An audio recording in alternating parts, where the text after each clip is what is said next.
This Chaser News Alert is proudly brought to you by ChaserPod, the MP3 player with distinctive white earphones so you're sure to get mugged.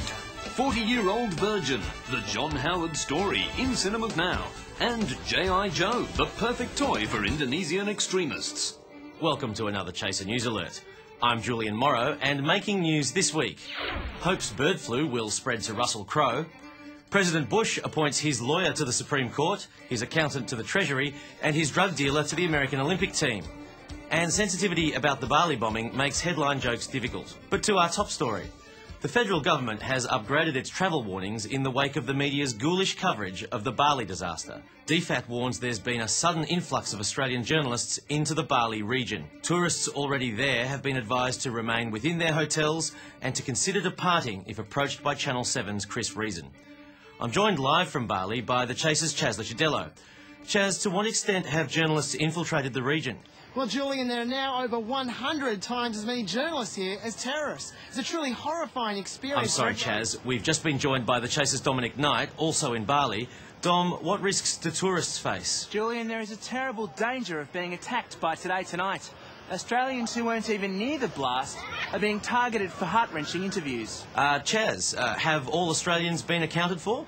No, they haven't. In particular, there are grave fears for two people who signed exclusivity deals with Channel 9 and haven't been seen since. I'm sorry, Chaz. We've just been joined by the Chaser's Andrew Hansen. Andrew, what's your assessment of this crisis? Well, it could well be the case there are simply too many reporters in Bali. Oh, yes, definitely too many reporters, Julian. Too many. Thank you, Chaz. Thank you. Thank you, Dom. Thank you. And thank you, Andrew. Thank you.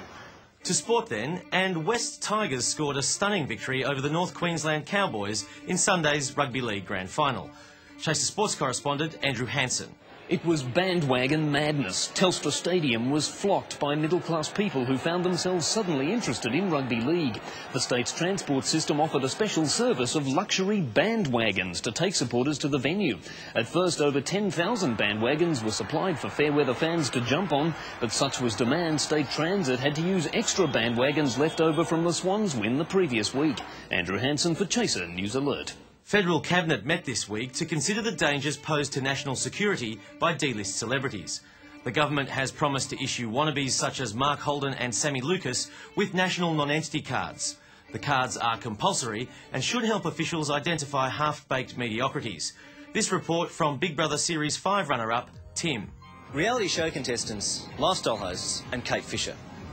Under new security laws, all such tribute pretenders must carry non-entity cards to distinguish them from genuine stars.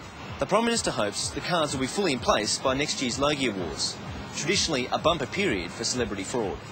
However, Civil Liberties spokesman Julian Burnside says the only way to eliminate would-be celebrities is to eliminate the regimes creating them. Tim Brunero for Chaser News Alert. That's all for now, but join us on next week's Chaser News Alert for all the big stories, including Ashton Kutcher takes something old to his wedding, Channel 9 cancels its reality series Bali Survivor, and obesity fears for Australian crocodiles after eating too many American tourists. That's next week on Chaser News Alert.